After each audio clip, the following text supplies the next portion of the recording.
Welcome, everybody. Welcome to our session on what's wrong with the State House and how can we fix it. My name is Margaret Heitz, and I'm a member of Progressive Lexington, which is part of the Three Rivers chapter of Progressive Mass, and we are centered in the Concord-Acton area. And with me as co-facilitator is Leslie Greffenius, who's part of Progressive, Dedham, Westwood, and Norwood. And Leslie's going to be monitoring the chat for our session today. And as I said earlier, I'm recording the session on my computer and I'll be monitoring. So, well, we've got a lot of people here. We've got 54 so far. Wow. I think I'm going to get going because we're under tight sort of time constraints. Now, as you know, just to get going, as you know, progressives have been objecting for a very long time to the autocratic style of the leadership in the House. And the good news is we now have some data and analysis to back us up. And the first speakers we're going to hear from today are Galen Hall and Trevor Culhane. And Galen and Trevor are researchers at the Climate and Development Lab at the Institute at Brown University for Environment and Society. And Trevor and Galen recently published a report that they co-authored. It was published in January. And it reveals through the data that they collected much of what's wrong with the State House, how it works, and how it gets in the way of the kind of progressive change that we need to happen. I've put in a link to their report in the chat. Also with us is former state rep, Jonathan Hecht. Now, John served in the State House from 2009 to 2020, and he knows about firsthand the serious problems that the leadership's style causes. Now, first we'll hear from Galen and Trevor for about 10, 12 minutes, and then we'll turn to John for his response. And I expect we'll have about 10 minutes in the end for questions and comments. And of course, at any point during this, please add your questions and comments to the Zoom chat, and we'll pick them up during the question and answer time. And we'll add information to the chat. And you can also, after the session and after the whole meeting is over, if you wish, you can request these links by sending me an email at progressivelexington.com. So Trevor and Galen, are you ready? I'd like to get started, and I'd hope you introduce yourselves and tell us about what you've found and about your experience gathering data. Thanks, Margaret. So I'm going to try to share the slides and then Trevor will start us off, but I need to be enabled to share. Oh, you got it? Yep. Okay. Yep. All right.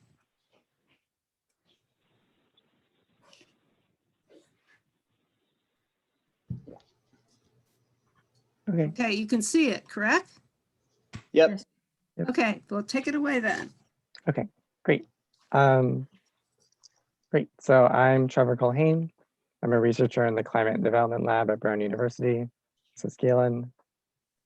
Hi, folks. Yeah, I'm Galen Hall. I'm also a researcher at Brown University. I just want to say, Margaret, if you press the present button at the top corner, then it should go full screen. It's right next to our little face bubbles, the present button. Yeah. Thanks. Perfect. Okay. Awesome. Okay. Awesome. Yeah. So just to start off, I want to thank Margaret and Leslie for all their work to put this together. I also want to acknowledge that I'm speaking from Massachusetts and Wampanoag land, and the State House also relies on Massachusetts and Wampanoag land.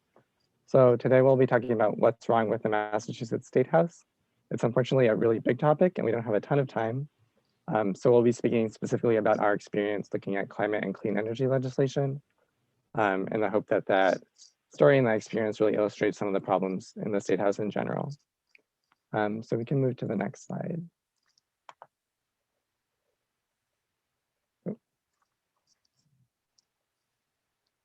Are you able to go to the next slide?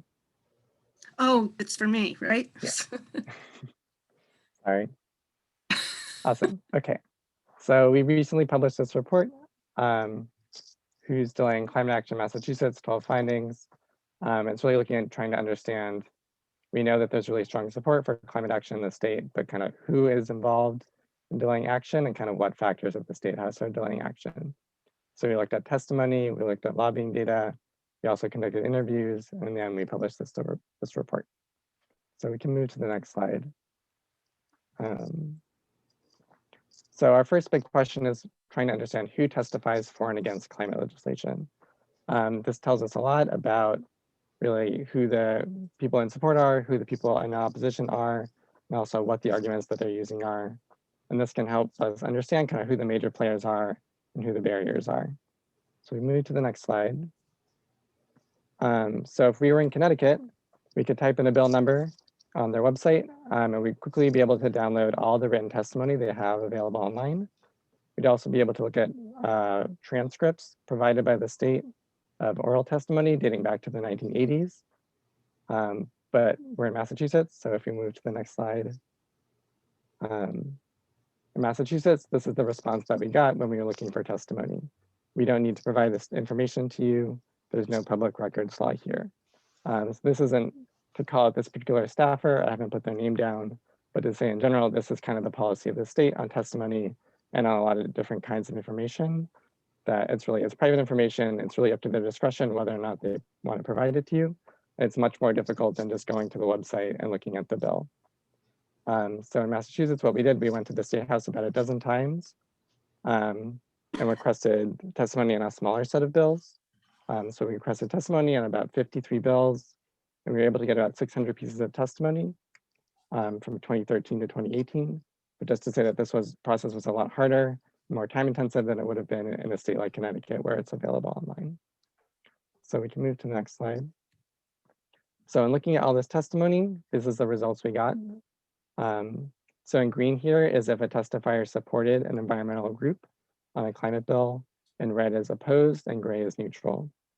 So one of the biggest things that jumps out here is that the vast majority of testimony supported climate action. This was true across different sessions, across different issues. We really see really strong support for climate action. The second thing we see here on the left, you can see different kinds of sectors. And there's a few sectors that mostly give testimony against climate action. So we can see the heating oils, fossil fuels, utilities, and real estate companies. Most of the time when they're testifying against environmental groups. The third thing here is that with individuals, the vast majority, again, is in support of climate action. And that red there, almost all of that was on a set of wind siting bills in 2013, which is an important issue. But overall, we only saw 4 people testifying on their own behalf against climate action over the 6-year period we looked at. So really in general, when we look at constituents, we look at voters and residents, they're in strong support of climate action. So we would hope that this would translate to action. But the testimony is not obviously the only factor at play. So Galen's going to talk a little bit more about lobbying and the other data sets that we looked at. Thanks, Trevor. So yeah, to set this up, we conducted our study again just over the time period of 2013 to 2018. So recently we've seen big movement on climate change. Again, it's been held up, but it's hopefully going to ultimately pass. But during the time period we were looking at, there was lots of public pressure for climate action that basically went unreciprocated by the State House. And as Trevor just showed, that public pressure was evidenced in the testimony itself. You saw a lot of individuals showing up to testify for climate action. But what we're looking at now is an imbalance in the opposite direction in terms of lobbying. So lobbying is different from testimony. Lobbying continues throughout the legislative session as opposed to at discrete hearings. And what this graph shows at the top are advocates who tend to support climate action bills and the total that they spent on lobbying over the 6-year period we looked at. So this is around, for most groups that support climate action, it's around $100,000 over 6 years.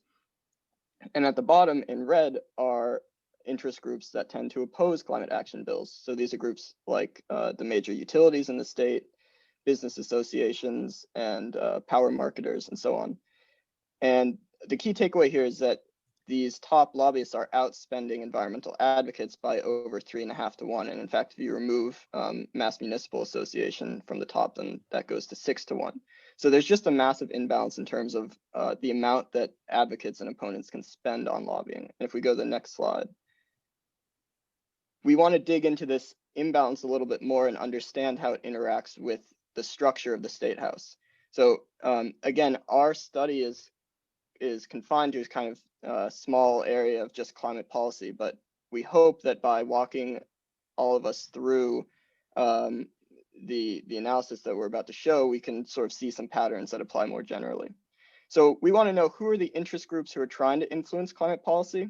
And then second, once we've identified them and characterized them, how does the State House process actually privilege some interests over others?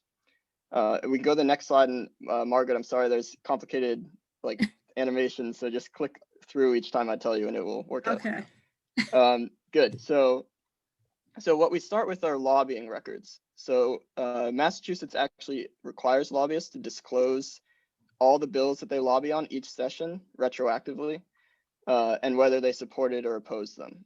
So this is one of the rare places in which we have high quality information about something going on in the State House, but I'll come back to this shortly. So we analyzed 290 bills relating to climate change and lobbying records on those bills from 160 different groups. There's a sample shown here. So it shows, for instance, Eversource opposed 4 bills and supported 2 of these bills. And this is just a small cut of our data set to give you an idea of what we're talking about. Then we ran those through the numerical meat grinder. So if we click next, we're gonna sort of elide the details here, right? And I'm happy to talk about them later or by email. But we're looking for groups of interest, for coalitions of interest groups who tend to lobby the same way, so that we get a sense of what the sides are on these issues. If we hit next one more time. What we got out of our analysis is, we identified 9 coalitions of interest groups, and we're only showing 3 here just for illustrative purposes, each with different interests in climate policy, who each spent a different amount on lobbying and who had varying degrees of success. So let's go to the next slide and talk about who was the most successful. First of all, who these interest groups were, and then who was most successful in the State House.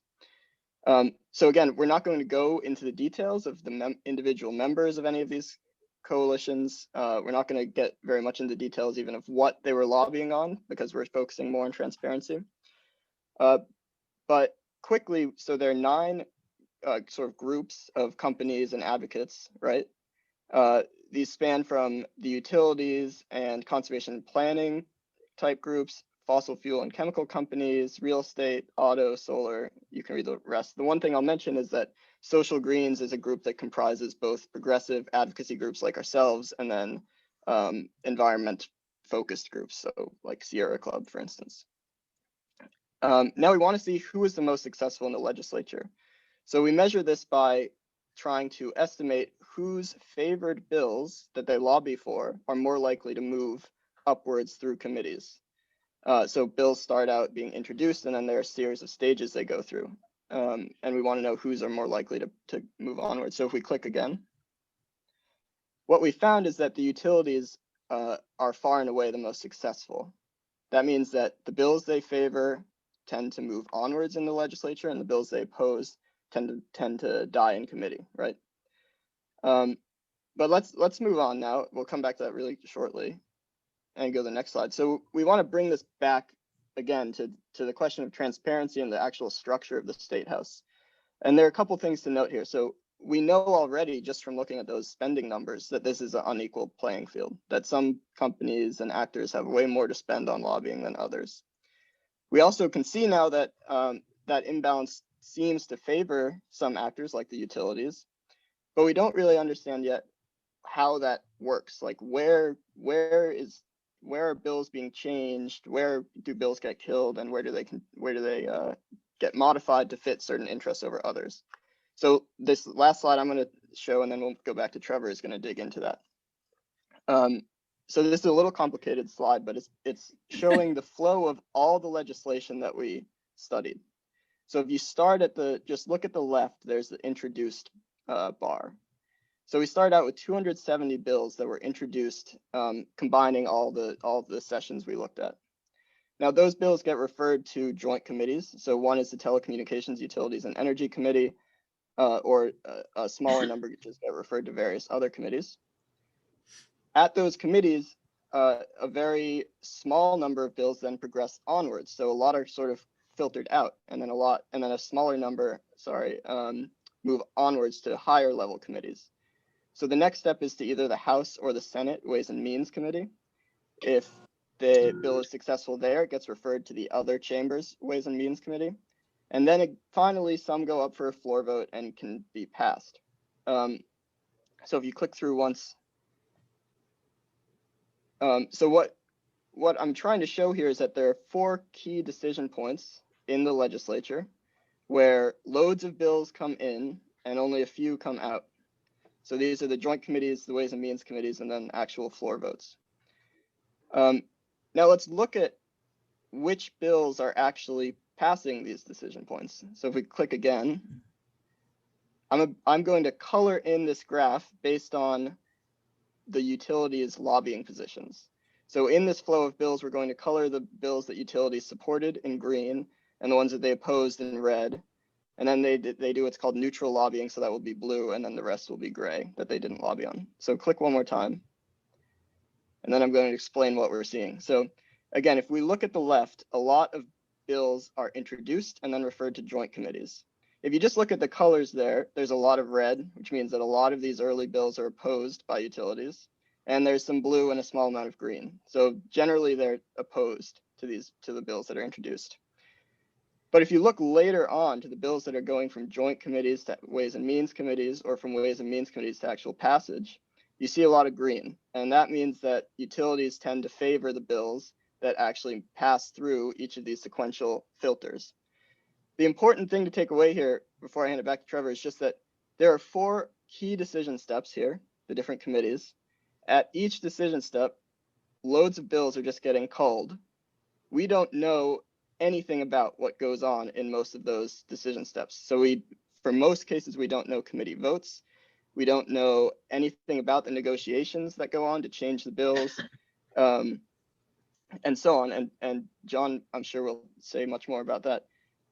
But we do know that they tend to systematically favor some actors over others, right? Yeah, hence the black boxes, exactly. That's actually the point. So with that, I'm going to hand it back to Trevor to tie things up.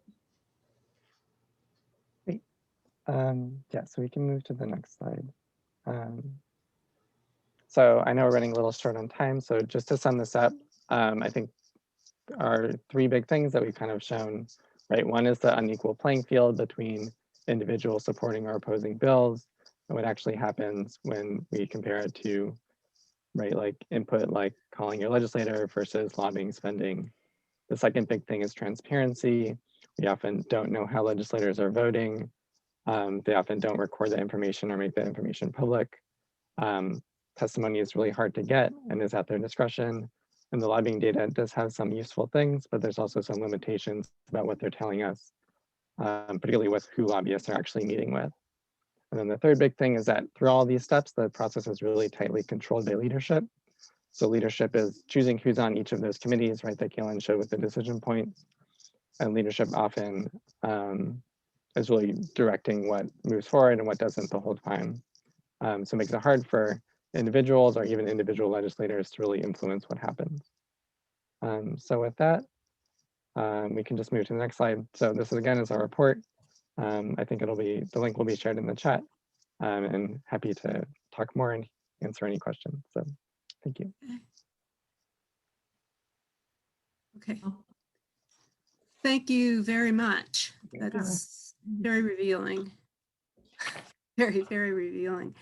Okay, I'd like to pass this along now to John Hecht to cover his experience and his response to what we just looked at. Okay, hi everybody. Very happy John. to be with you. Thank you, Margaret and Leslie, for your work on this, and thanks to Progressive Mass for doing this panel. It's really, really important. I especially want to thank Trevor and Galen and the whole Brown team for a really well-researched and I think very insightful study. And I hope it will inspire others to do similar studies in other policy areas. I'm going to, in my remarks, focus on the problems in the legislative process that the Brown team and their study illuminates. And I'm going to suggest some ways in which they can be fixed. I'm going to talk more about the House than the Senate, because the House was my workplace for 12 years, from 2009 till early this year. So I know it better. And also because there is more resistance to change in the House. So Leslie, have you put up in the chat my list of links? I have a list of links to rules, statutes, various things that are Yes. related to the I will do that right now. Right, Thanks. related to the fixes that I'm gonna suggest. So, and I'm gonna take things in a slightly different order than Galen and Trevor did. I'm gonna start with the problem of the lack of transparency in the joint committees. Because on this one, there's an opportunity right now to try to make some progress. The joint committees are largely governed by the joint rules of the House and Senate. And those joint rules are adopted every 2 years at the beginning of session by the two branches. The Senate passed their version maybe 3-4 weeks ago, first part of February. And when they did that, they took some steps toward making testimony in joint committees as well as the committee votes more accessible to the public. So the first link you see there to the Senate version of the joint rules, particularly if you look at Rule 1D, I don't expect you to do it right now, but Rule 1D and paragraph 2 and paragraph 3 are where you'll see the changes that they made to increase transparency of testimony and votes. Basically, they said that all testimony would be publicly available unless the disclosure involved sensitive personal information or involved information that could jeopardize an individual's health, safety, or wellness. And then on votes, the Senate version proposes that all votes in joint committees, all votes on a favorable or an adverse report on a bill would be posted to the legislature's website. Excuse me, John. I'm Yeah. having trouble posting this on the in the chat. I'm not sure. Well, I'll have them available to mail out. okay, we'll I've get it got to to- everybody. Yeah, But anyway, sorry. keep working on it. Maybe I'll try to. So that was the Senate version. Now the House resisted the Senate approach. The House took up the joint rules a couple of weeks after the Senate. I think it was on February 24th. And the House adopted a more limited reform to increase the transparency of the votes only. And again, we'll get you the link to the House version. And again, this is in Rule 1D. So these two versions are now going to need to be reconciled so that there can be a final version to govern the joint committees for this 2-year session of the legislature. And that is currently pending. So this is still up in the air. And so one opportunity here is to advocate for the Senate approach, which is the more transparent, more expansive version that I wanted to flag for people to try to push things forward on the House side. And this would be a bit different. It would not focus on bills while they're in committee, but at the end of the committee process. What Galen and Trevor showed is that sort of multi-stage process from joint committees to other committees, particularly House to the Ways and Means Committee, House Ways and Means on the House side, which do some subsequent work on bills after they come out of the joint committee. And what this sort of second reform push would focus on is there at the end of the committee process, after bills come out of all committees and are ready to go to the floor. And the goal of this reform would be to mandate a period of time, ideally 72 hours or longer, that a bill must be available prior to being debated on the floor. Currently on the House side, the rule is a very soft 24 hours that is oftentimes ignored. And in addition, what I think we should be aiming for is a mandate that much more information be released along with the bill, at that point, 72 hours at least in advance. The information should include a red line that allows everyone to track the progress of the bill from that initial filing all the way to the point when it comes to the floor. Would include the information on committee votes, on who testified, including any written testimony, the positions that were advocated, and an explanation for why the bill came out the way that it did. If you look in California, they have a very good system along these lines to provide all of this information before bills are put to a vote. And the interesting thing is that this approach would actually appear to follow logically from the position that the House leadership took in opposition to transparency at the joint committee stage. And I put in the links, I don't know if you can see them yet, a link to the video, the recording of the February 24 debate in the House on joint rules. And in particular, I would recommend you take a look at Representative Sarah Peake's remarks. She is one of the assistant majority leaders. And toward the end of the first segment of the recording, she makes some very interesting remarks in which she argues that bills, when they're in committee, are not really bills at all. So that knowing how committee members vote on them in committee is not significant. In fact, she says that people who think that bills, votes on bills in committee are important are being fed misinformation. So this is sort of the explanation that House leadership gives for why it's not important to make bills, votes available in committees, why testimony should not be so readily available.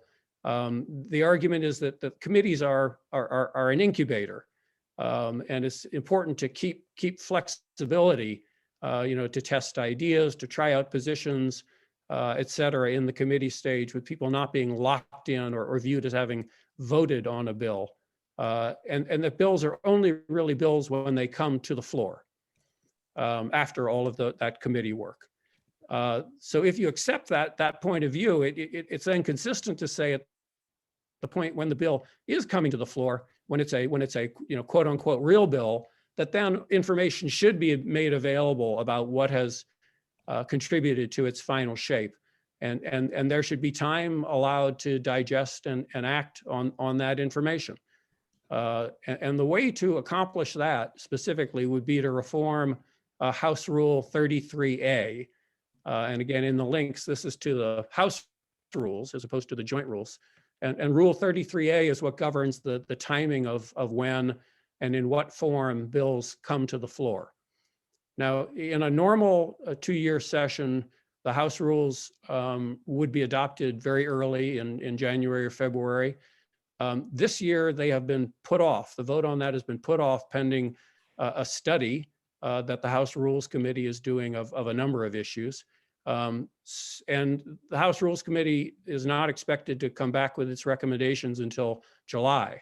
So there's a period of time right now when people could be advocating for a reform of the House rules, particularly Rule 33A, to create more transparency sort of at the back end of the process when bills come to the floor.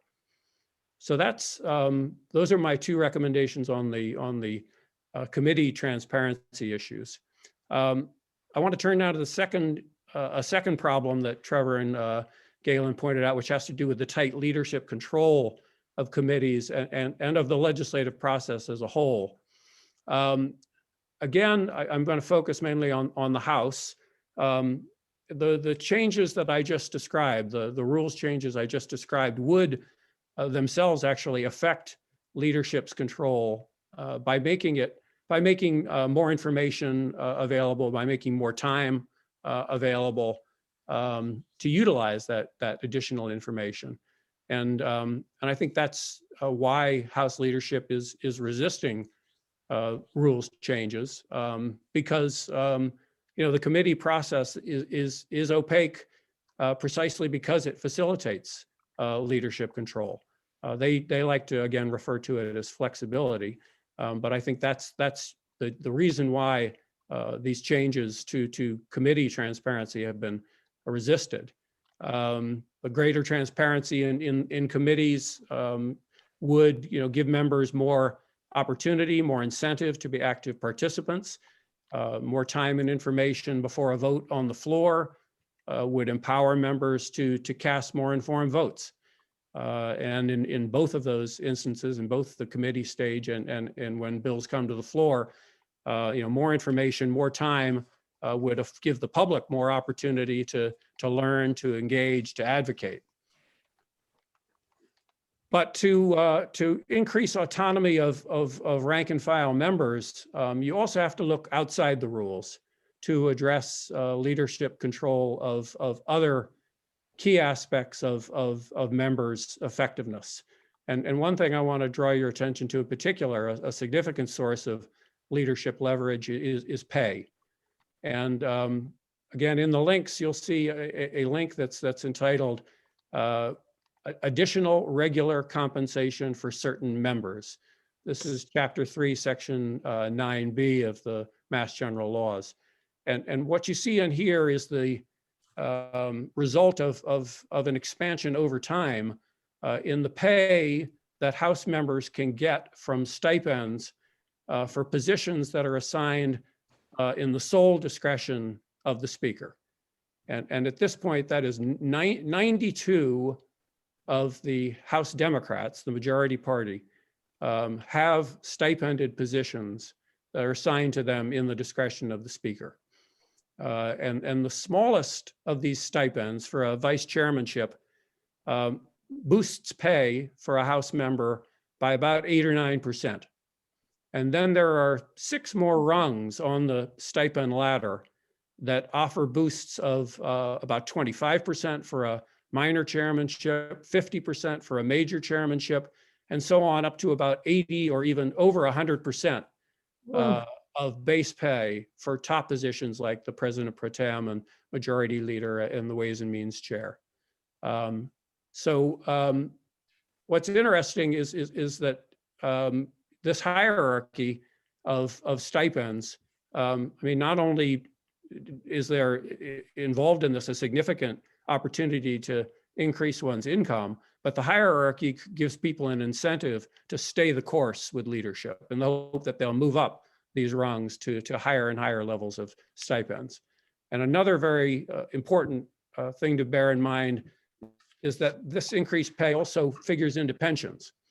The term regular compensation, which I put in the title there with this link, is very important because additional regular compensation is figured into the calculation of pensions when people leave the State House. So this has a huge impact on people's incomes, both currently and on into the future.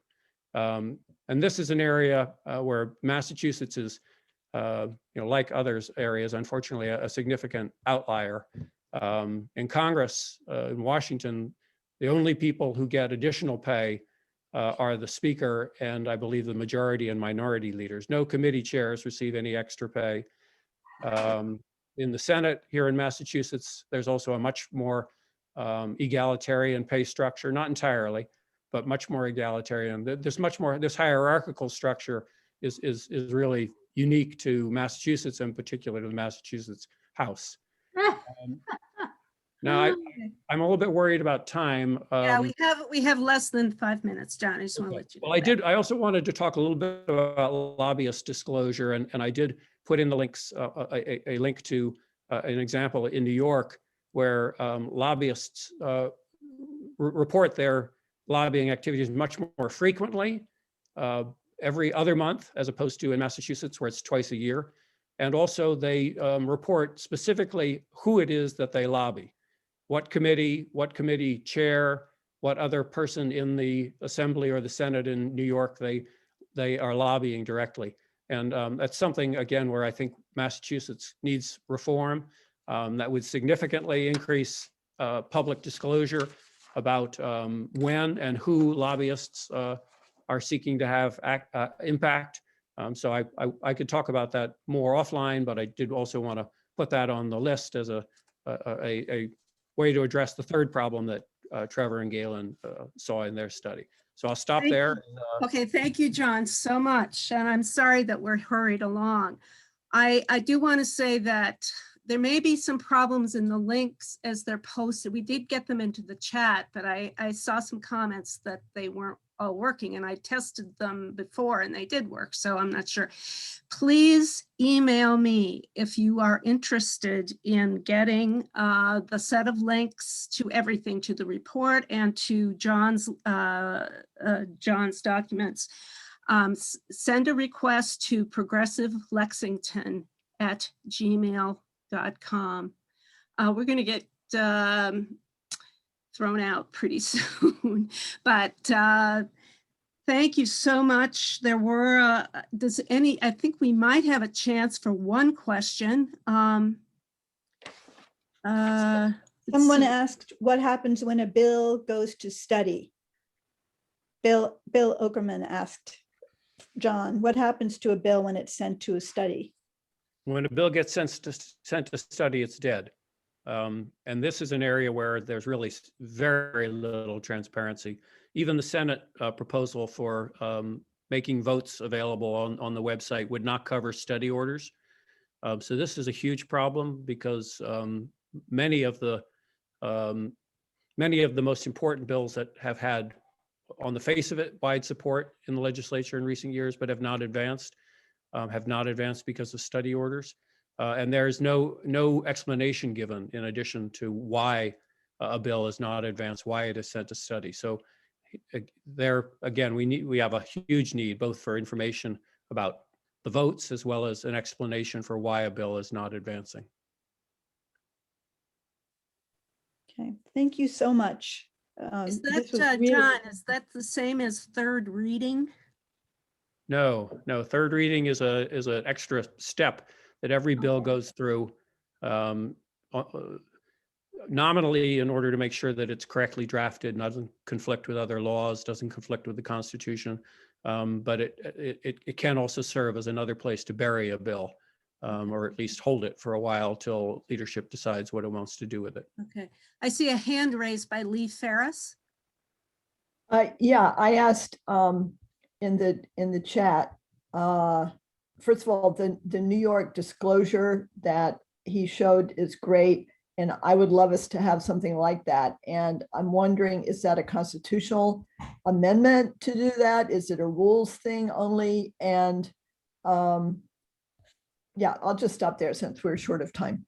It's a statute. So I think the link is there. It's also chapter 3. I think it's section 43 is the specifics on what lobbyists have to report. So it would be a statutory change.